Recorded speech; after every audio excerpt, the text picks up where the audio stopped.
just sit in this moment for a moment.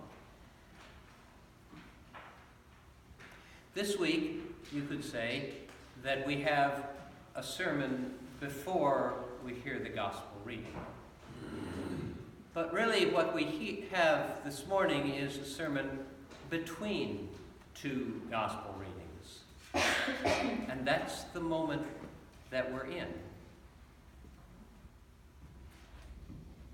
And it's so much the moment in which we live our lives as well. We are caught between these two stories. On the one hand, we've just had this great, wonderful, joyful celebration of Jesus' triumph, of his entry into Jerusalem, of the crowd being on his side, of the shouts of Hosanna, of the excitement spreading as he enters into the city. It's a moment, it must be a moment of deep satisfaction for his disciples, for all those who've been his followers. It's just a moment when life seems good, when things are going well, when we can celebrate our triumphs. And we know that moment.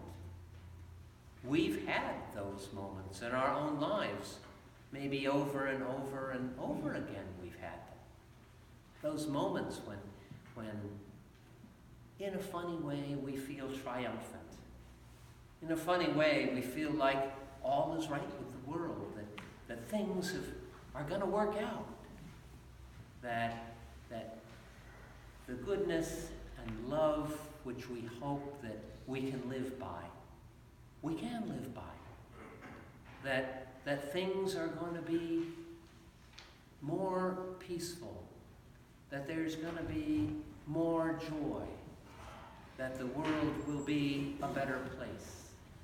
We know those moments, and so when this moment of celebration comes on Palm Sunday, it's easy for us to say, Hosanna, Hosanna, glory to God in the highest, because we've been there. We know how to do that. And we stand in this moment just before the second gospel of the day. And this gospel, of course, is the gospel of great darkness. This is entirely different. This is the gospel of defeat, of suffering, of the triumph not of life but of death, the triumph of persecution and injustice and fear. This is the triumph of all those forces of darkness. We know that that's the story that we're about to hear, a story of death, not a story of life.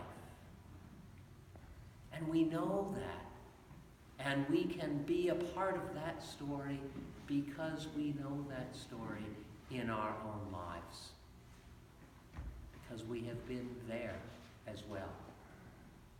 We have been betrayed in our lives, and we have been the betrayer.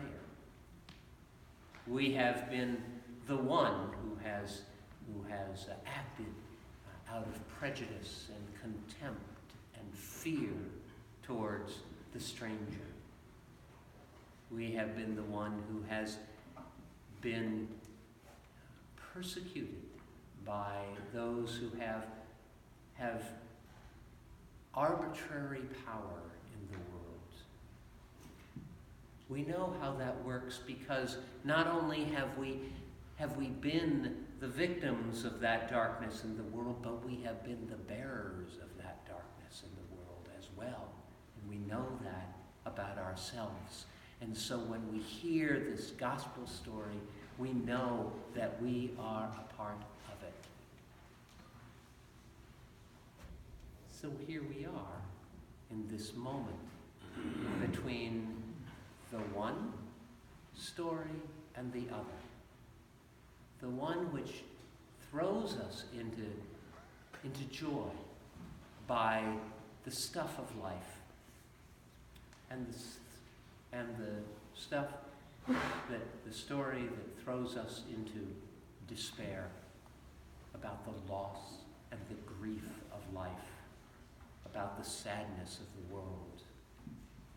We stand in this moment right between those two. And that's, of course, where we live so much of our lives, right between these two.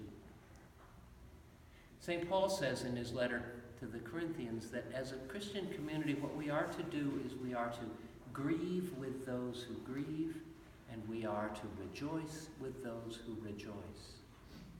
We can do that because we know these two stories.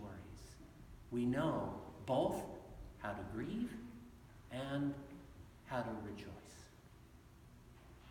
And that is the moment that we're in at this moment.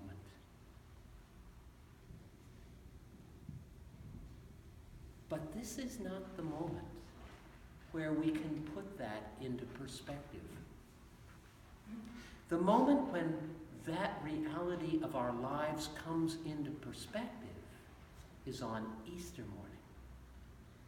That's when God gives us the eyes to see. That's when God's verdict weighs in. That's when we're offered the gift of eyesight to see our own lives, not either as total failures or as triumphant kings.